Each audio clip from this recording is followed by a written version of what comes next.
Good morning mga ka-simple! And for today's video, ito yung binili nating chicken feet a few days ago and I just put it on the frozen.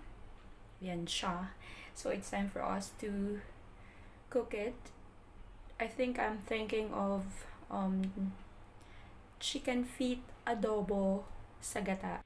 So that's what I want to do sa manok, sa paan ng manok na to.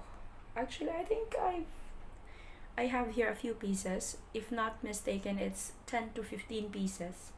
So, ganyan siya kadami. And it's good for the whole day meal. So, magsawa tayo sa paan ng manok this time. Gawin nating adobo sa gata.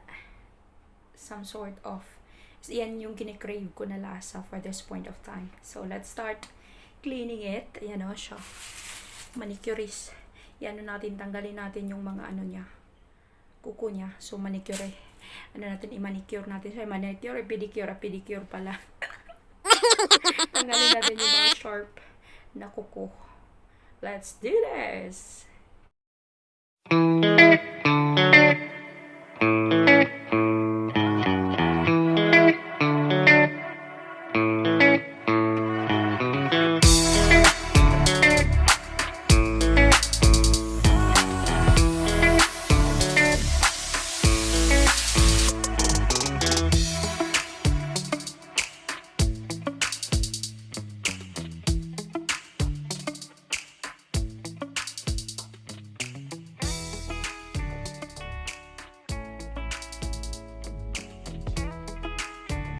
Nagpakulo tayo ng tubig para i-blanch natin ang ating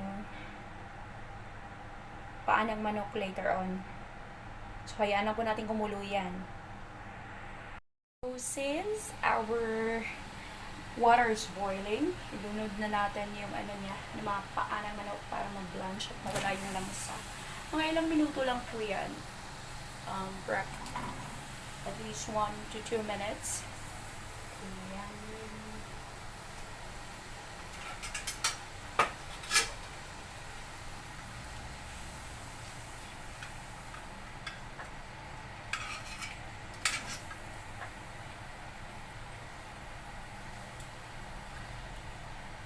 Blanch lang natin siya ng ilang minuto para matanggal yung langsa-langsa niya.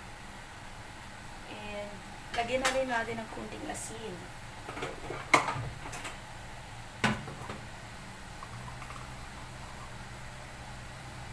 Yan, likuran natin yung konting asin.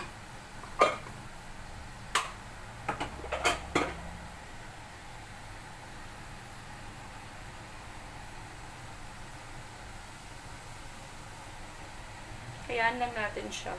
1 or 2 minutes, it will be okay. After 2 minutes, this is how it looks. Ayan, tanggalin na natin. Lumalabas na yung mga parang sebo-sebo niya. So, tanggalin natin siya sa water and i-blanch natin ng cold water. Oops, may nakita pa akong isang kuko, but never mind. May naiwan pa pala. It's not fully taken out. So, hayaan nyo na lang. I-blanch natin siya ng normal running water. Off natin yung stove. Ayan. Walang yan ang ating water. Oops!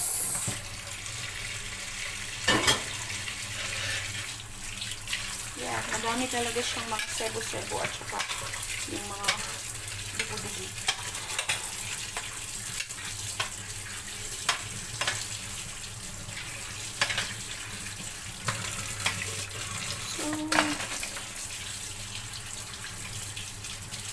So, rinse na natin siya ng running water.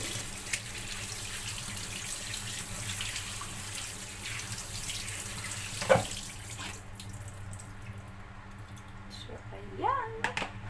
Na-blanch na natin siya. Ito yung ating paan ng manok, ng ating Adidas. Na-blanch na. So, let's clean the pot and start cooking.